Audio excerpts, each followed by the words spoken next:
Hello friends, कैसे हैं आप? उम्मीद करता हूँ आप बहुत अच्छे होंगे और आपकी प्रैक्टिस बहुत बढ़िया से चल रही होगी। ज़्यादा से ज़्यादा क्वेश्चनों की प्रैक्टिस करिएगा, क्योंकि फ्रेंड्स जितनी आप प्रैक्टिस करेंगे आपकी थ्योरी उतनी ही रिवीजन होती चली जाएगी।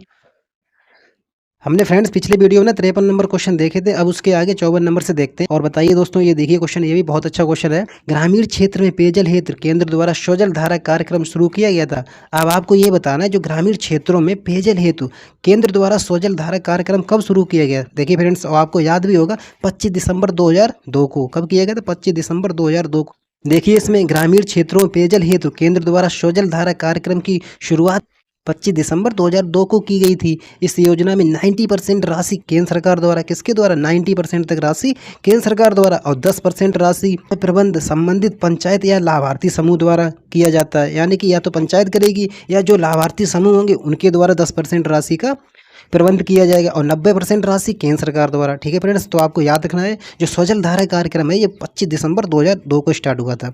नेक्स्ट क्वेश्चन देखिए और बताइए, सर्वप्रथम राज्य के 22 जिलों में मनरेगा लागू किया गया। बताइए फ्रेंड्स, 22 जिलों में मनरेगा कब लागू किया गया? तो फ्रेंड्स आपको ये भी मालूम होगा, 2 फरवरी 2006 को। कब किया गया? 2 फरवरी 2006 को। इसमें देखिए, सर्वप्रथम उत्तर प्रदेश के 22 जिलों में महात्मा गांधी राष्ट्रीय ग्रामीण रोजगार गारंटी अधिनियम 2 फरवरी 2000 तत्कालीन प्रधानमंत्री मनमोहन सिंह ने आंध्र प्रदेश से मनरेगा की शुरुआत की थी। इस योजना के प्रथम चरण में देश के 200 जिलों में इसे लागू किया गया। कितने जिलों में इसे लागू किया गया? प्रथम चरण में 200 जिलों में इसको लागू किया गया था। तो फ्रेंड्स आपको यहाँ से क्या याद रखना, आंध्र प्रदेश से स्टार्ट की थी मनमोहन सिंह जी ने। ठीक है, 2 फरवरी 2006 को सर्वप्रथम 22 जिलों से इसे लागू किया गया था और प्रथम चरण में इसमें 200 जिले शामिल किए गए थे। नेक्स्ट क्वेश्चन देखिए और बताइए, राज्य ग्राम विकास संस्थान कहाँ स्थापित है? आपको बताना है, राज्य ग्राम विकास संस्थान कहाँ स्थापित है। बताइए फ्रेंड्स, कहाँ स्थापित है? तो फ्रेंड्स आपको मालूम होगा, लखनऊ में। कहाँ है? लखनऊ में। कितना सरल क्वेश्चन है कि राज्य ग्राम विकास संस्थान लखनऊ में स्थित है। इसकी स्थापना 1 अप्रैल 1982 को हुई थी। वर्ष 1994 में इसका नाम बदलकर दीनदयाल उपाध्याय राज्य ग्रामीण विकास संस्थान कर दिया गया। 1994 में। ठीक, इसकी स्थापना कब हुई थी? 1 अप्रैल 1982 को। कहाँ हुई थी? लखनऊ में। ठीक है, इसको याद रखिए। नेक्स्ट क्वेश्चन देखिए, आपको ये बताना है कि प्रदेश में कितने विशेष क्षेत्र विकास प्राधिकरण गठित है। तो फ्रेंड्स ये भी आपको मालूम होगा, 5 हैं। कितने हैं? 5। इसमें देखिए, उत्तर प्रदेश में 5 विशेष क्षेत्र विकास प्राधिकरण गठन किया गया। विशेष क्षेत्र विकास प्राधिकरण, इनके नाम भी याद रखिएगा। शक्तिनगर। कौन सा नगर? शक्तिनगर, चित्रकूट, कपिलवस्तु, मिर्जापुर, कुशीनगर। इनको फ्रेंड्स याद रखिएगा, शक्तिनगर, चित्रकूट, कपिलवस्तु, ठीक है, और मिर्जापुर, कुशीनगर। नेक्स्ट क्वेश्चन देखिए और बताइए, राज्य में इंटीग्रेटेड टाउनशिप नीति के अनुसार न्यूनतम कितने क्षेत्र में निजी विकासकर्ता द्वारा टाउन का विकास किया जा सकता है? कोई निजी विकास करता है, उसके द्वारा कितने टाउन का विकास किया जा सकता है? 25 एकड़ का, 35 एकड़ का, 49 एकड़ का, 55 एकड़ का। तो फ्रेंड्स आपको याद रखना है 25 एकड़ का। कितना?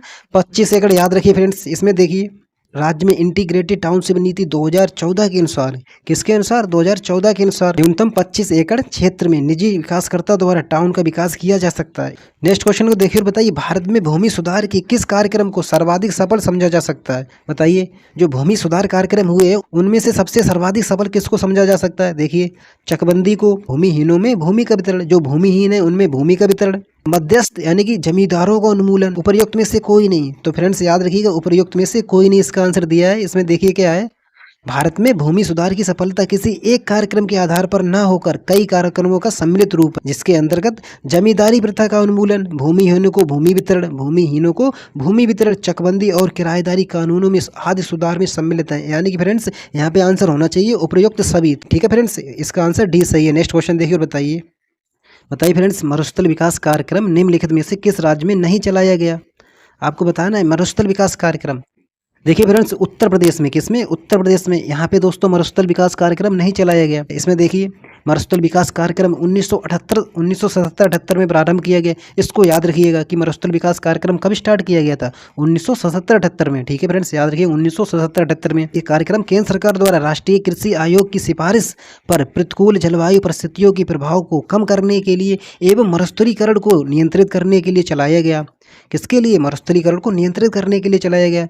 मरुस्थल विकास कार्यक्रम वर्तमान में देश के 7 राज्यों में संचालित हो रहा है। कितने राज्यों में? 7 राज्यों में। उन राज्यों के नाम भी याद रखिएगा, जैसे गुजरात, हरियाणा, हिमाचल प्रदेश, जम्मू कश्मीर, आंध्र प्रदेश, कर्नाटक और राजस्थान। ठीक है फ्रेंड्स, इनको याद रखिए, गुजरात, हरियाणा, हिमाचल प्रदेश, जम्मू कश्मीर, ठीक है, और आंध्र प्रदेश, कर्नाटक, राजस्थान। मरुस्थल विकास कार्यक्रम उत्तर प्रदेश में संचालित नहीं किया जाता है। ठीक है फ्रेंड्स, याद रखिए। नेक्स्ट क्वेश्चन देखिए, एकीकृत जल संभर प्रबंध कार्यक्रम के अंतर्गत कौन कौन से कार्यक्रमों को मिला दिया गया? बताइए फ्रेंड्स, एकीकृत जल संभर प्रबंधन कार्यक्रम में कौन कौन से कार्यक्रम को मिला दिया गया? देखिए इसमें सूखा प्रवण क्षेत्र कार्यक्रम, मरुस्थल विकास कार्यक्रम, एकीकृत बंजर भूमि विकास कार्यक्रम। तो फ्रेंड्स याद रखिएगा, इन सभी को मिलाया गया।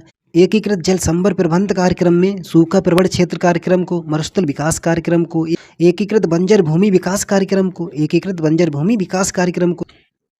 नेक्स्ट क्वेश्चन देखिए और बताइए, स्वर्ण जयंती ग्राम स्वरोजगार योजना शुरू की गई। ये फ्रेंड्स आपने कई बार पढ़ी होगी। याद रखिए अप्रैल 1999 में। कब? 1 अप्रैल 1999 को।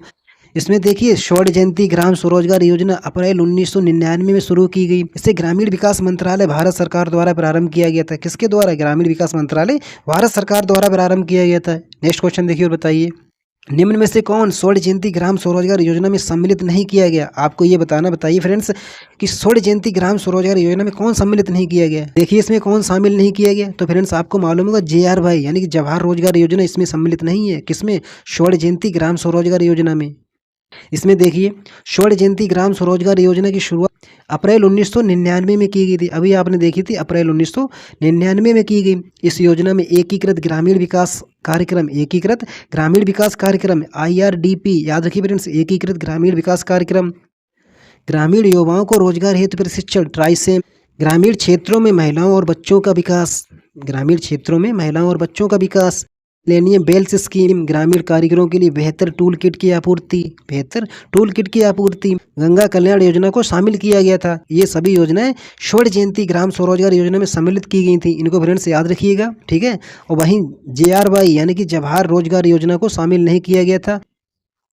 नेक्स्ट क्वेश्चन देखिए, प्रदेश में मुख्यमंत्री ग्राम उद्योग योजना शुरू की गई थी। बताइए ग्राम उद्योग योजना कब शुरू की गई थी? देखिए वर्ष 2006 में, वर्ष 2005 में, वर्ष 2004 में, वर्ष 2003 में।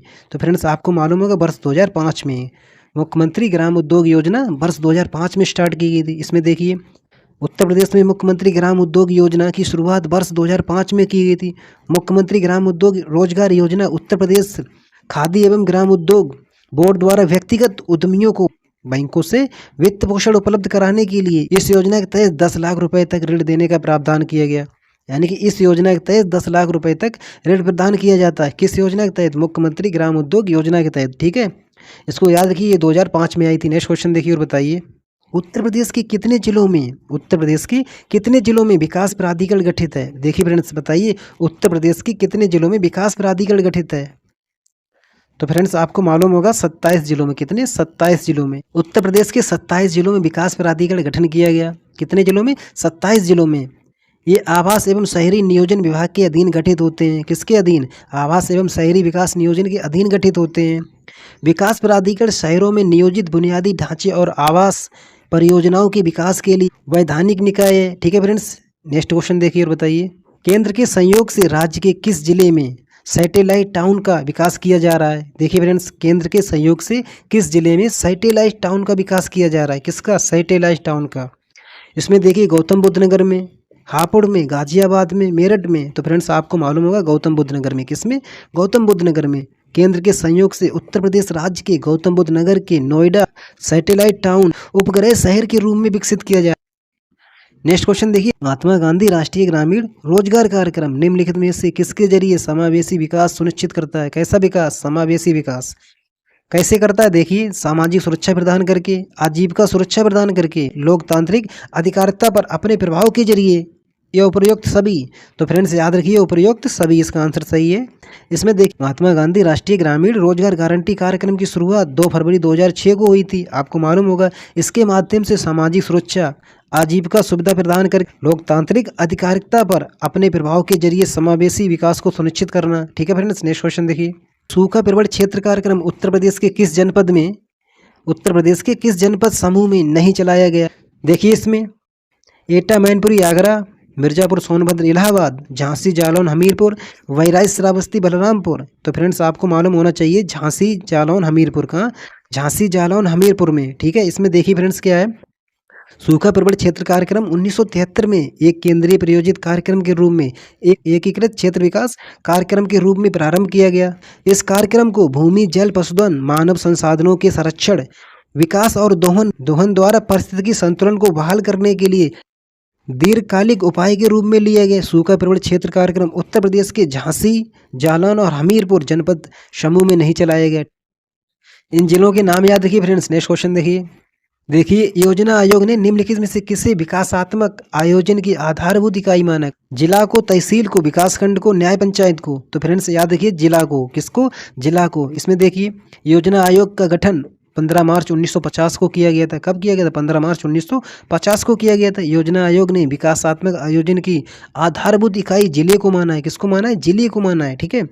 1 जनवरी 2015 को योजना आयोग के स्थान पर नीति आयोग का गठन किया गया। किसका गठन किया गया? नीति आयोग का गठन किया गया। ये संस्था सरकार के थिंक टैंक, निर्देशक और नीति डायनमो के रूप में काम करेगी। नेक्स्ट क्वेश्चन देखिए और बताइए कितना अच्छा क्वेश्चन है। आपको बताना है ग्रामीण विकास हेतु, किसके हेतु? ग्रामीण विकास हेतु केंद्र से आवंटित की जाने वाली धनराशि, केंद्र से आवंटित की जाने वाली धनराशि सीधी ग्राम प्रधानों के नाम से, सीधी ग्राम प्रधानों के नाम से संचालित खातों में हस्तांतरित किए जाने की व्यवस्था सर्वप्रथम किस कार्यक्रम से की गई? जवाहर रोजगार योजना, राष्ट्रीय ग्रामीण रोजगार कार्यक्रम, राष्ट्रीय सामाजिक सहायता योजना, मनरेगा। तो फ्रेंड्स आपको याद होगा मनरेगा के तहत, याद रखिए फ्रेंड्स मनरेगा में, किसमें? मनरेगा में। इसमें देखिए फ्रेंड्स, ग्रामीण विकास हेतु केंद्र से आवंटित की जाने वाली धनराशि सीधी ग्राम प्रधानों के नाम से संचालित खातों में हस्तांतरित किए जाने की व्यवस्था सर्वप्रथम मनरेगा कार्यक्रम से की गई थी। कब से? जब से मनरेगा स्टार्ट हुआ था तब से की गई थी। मनरेगा की शुरुआत 2 फरवरी 2006 से हुई थी, यानी कि 2 फरवरी 2006 से इस खाते में डायरेक्ट पैसा आने लगा था। किनके? प्रधानों के।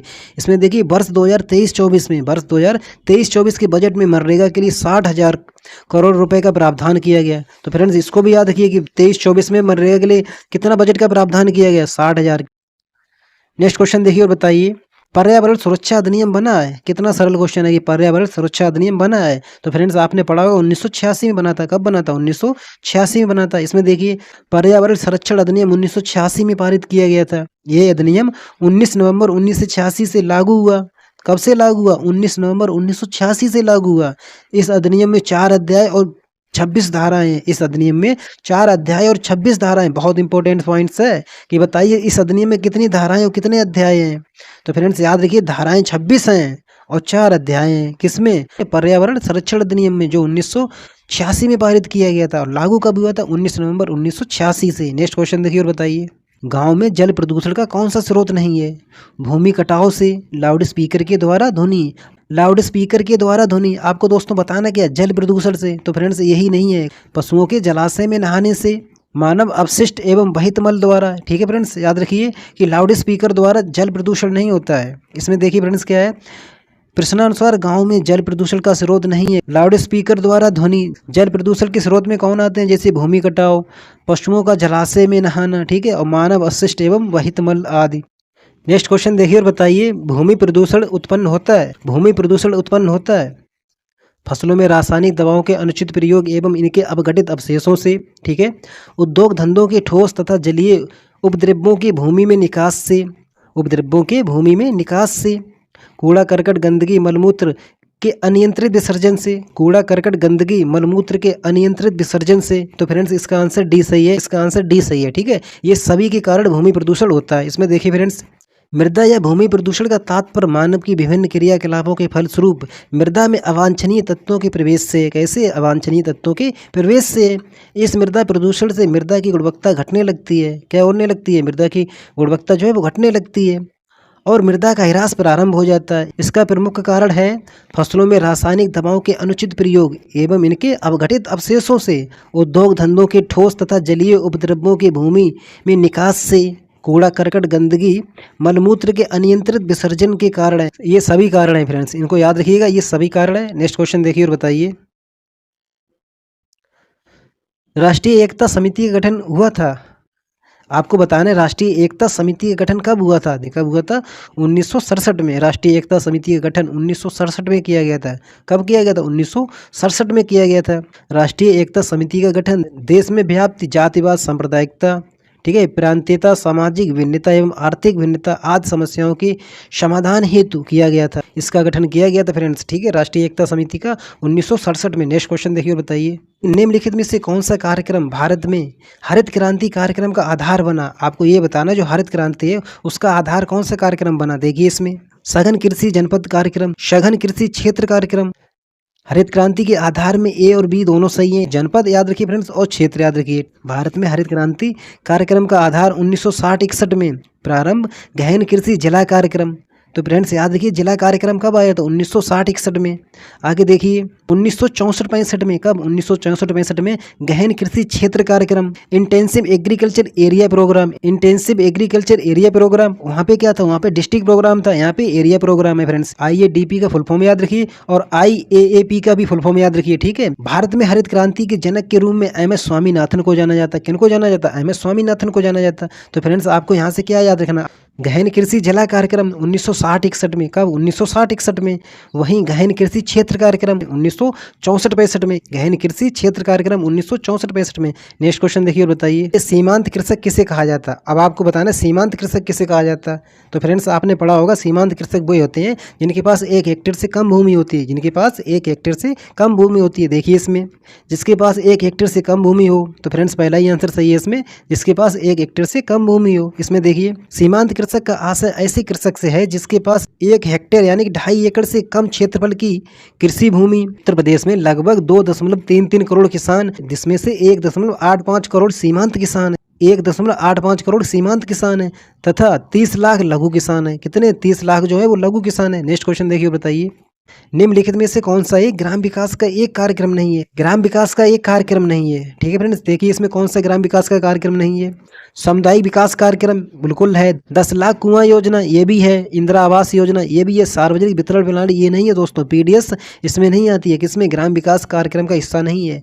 इसमें देखिए फ्रेंड्स सार्वजनिक वितरण प्रणाली ग्राम विकास कार्यक्रम के अंतर्गत सम्मिलित नहीं की जाती है। इसमें उपभोक्ताओं को रियायती कीमतों पर आवश्यक उपभोग की वस्तुएं प्रदान की जाती हैं, आवश्यक उपभोग की वस्तुएं प्रदान की जाती हैं। ग्राम विकास कार्यक्रमों में सामुदायिक विकास कार्यक्रम, 10 लाख कुआं योजना, इंदिरा आवास योजना को सम्मिलित किया जाता है। नेक्स्ट क्वेश्चन देखिए और बताइए, 20 सूत्री कार्यक्रम किस प्रधानमंत्री के कार्यकाल में प्रारंभ किया गया। बहुत सरल क्वेश्चन, आपको पता भी होगा 1975 में शुरू किया गया था, इंदिरा गांधी के समय। कब, इंदिरा गांधी जी के समय, ठीक है फ्रेंड्स। देखिए इसमें 20 सूत्री कार्यक्रम प्रधानमंत्री इंदिरा गांधी के कार्यकाल में प्रारंभ किया गया था। ये कार्यक्रम वर्ष 1975 में गरीबी हटाओ के अंतर्गत, किसके हटाओ के अंतर्गत, गरीबी हटाओ के अंतर्गत घोषित किया गया था।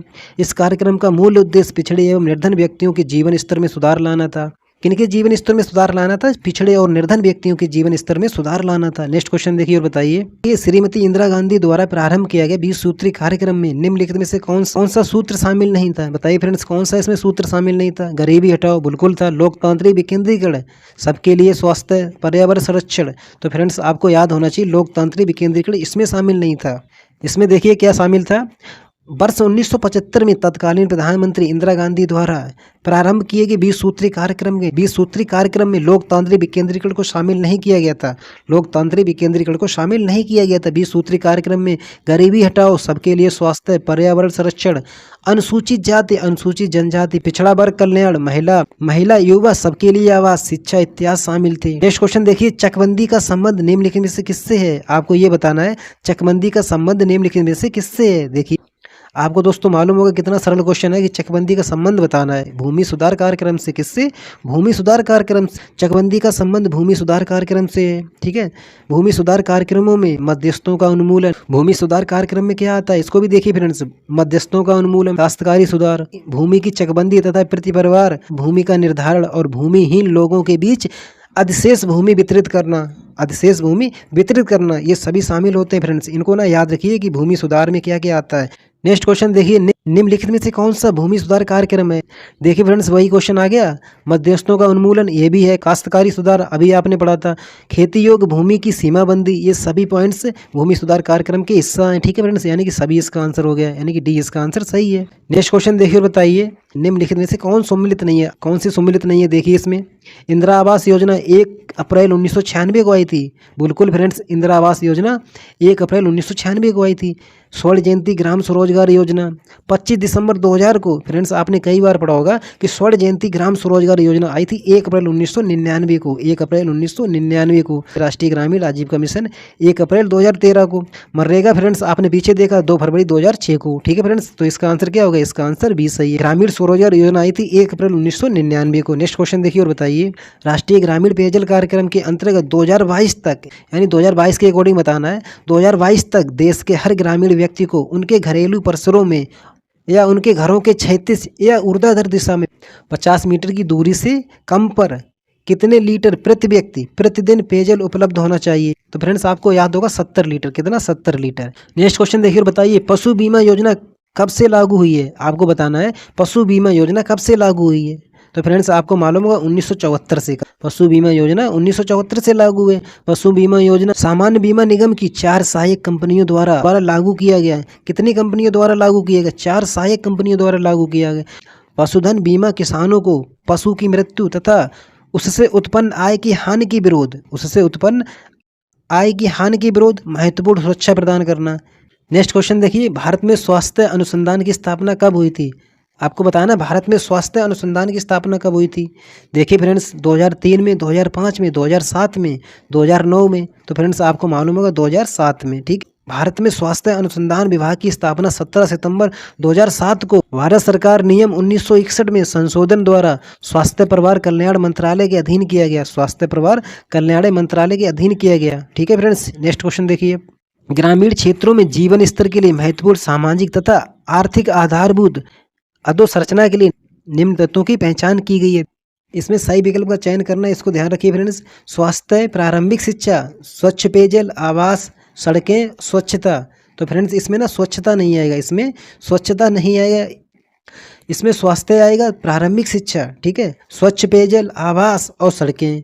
तो फ्रेंड्स देखिए इसका आंसर क्या है? इसका आंसर ए सही है। इसका आंसर ए सही है। ठीक है फ्रेंड्स, इसमें देखिए ग्रामीण क्षेत्रों में जीवन स्तर के लिए महत्वपूर्ण सामाजिक तथा आर्थिक आधारभूत अधोसंरचना के लिए स्वास्थ्य, प्रारंभिक शिक्षा, स्वच्छ पेयजल, आवास और सड़कें जैसे तत्वों की पहचान की गई। इनको फ्रेंड्स याद रखिए। नेक्स्ट क्वेश्चन देखिए, सांसद आदर्श ग्राम योजना के अंतर्गत प्रत्येक सांसद सदस्य को सन 2019 तक कितने ग्रामों का चयन करके उनका विकास करना है? तो फ्रेंड्स आपको मालूम होगा 2019 तक 3 गाँव। कितने? 3 ग्रामों का। आगे देखिए, चिपको आंदोलन का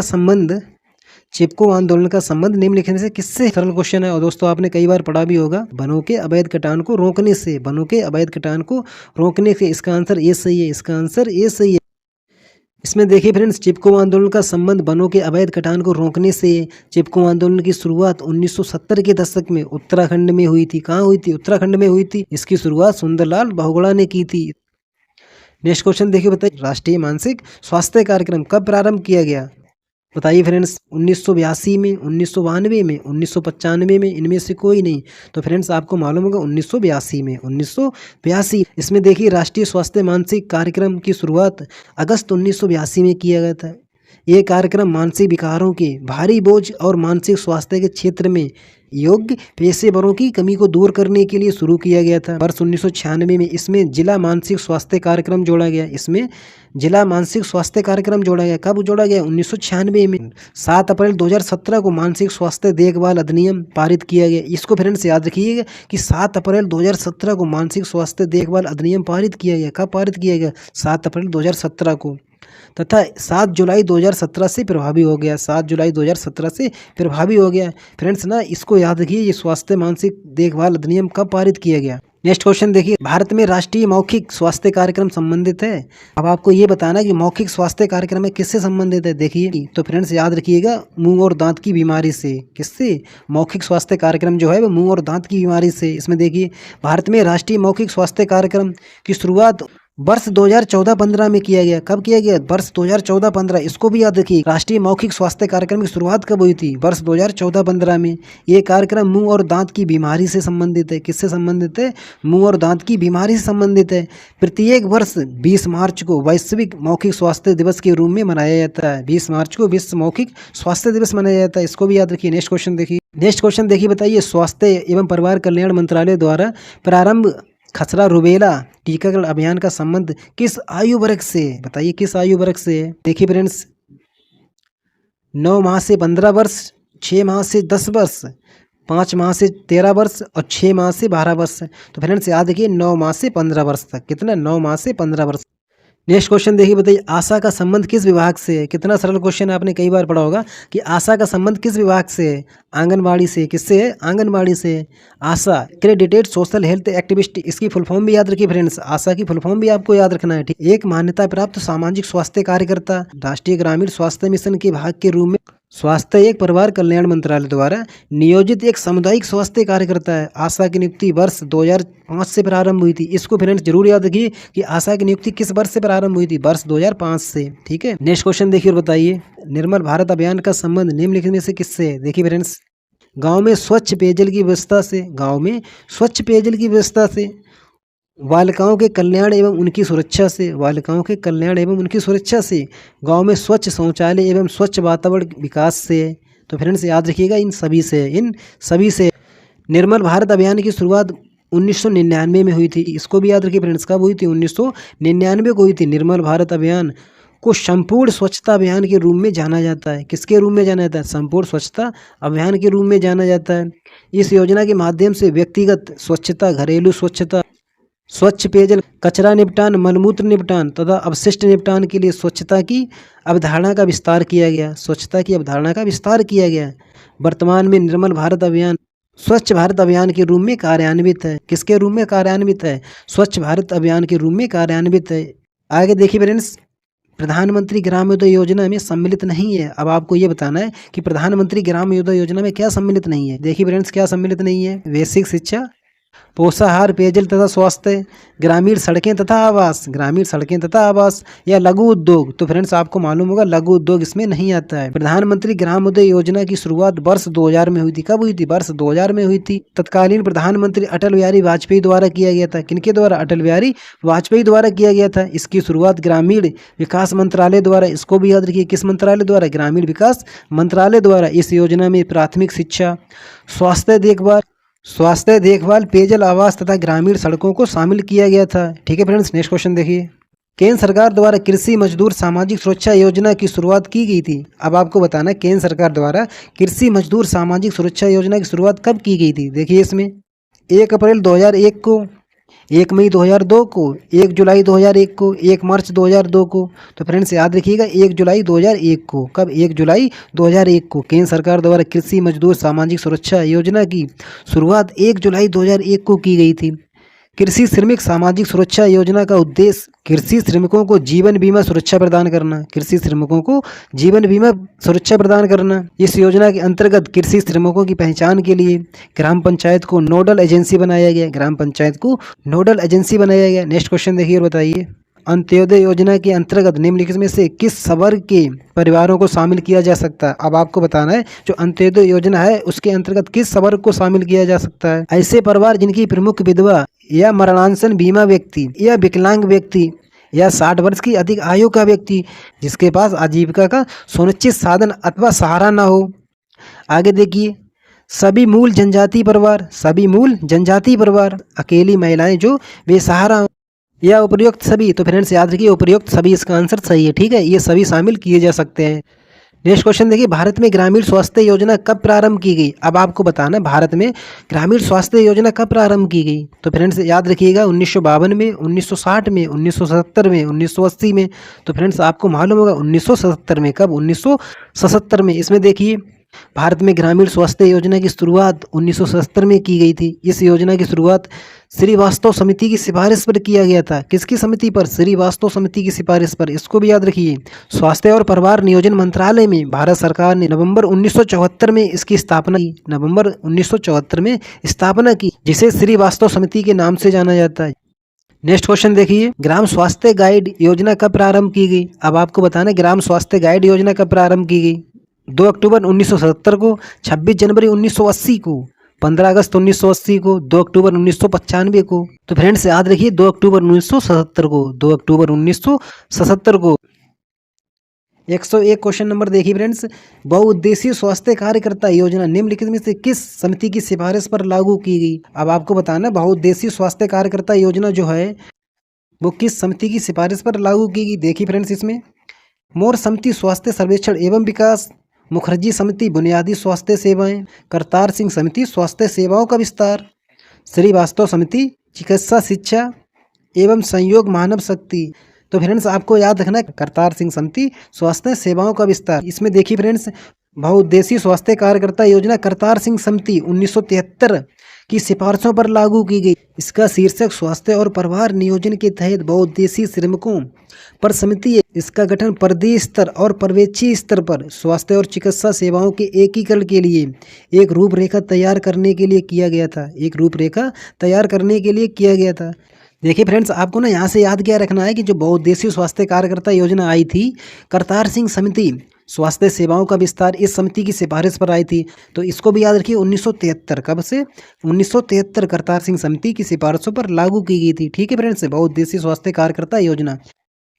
फ्रेंड्स इसमें ना 156 क्वेश्चन दिए हैं। अगले वीडियो में सभी कंप्लीट हो जाएंगे।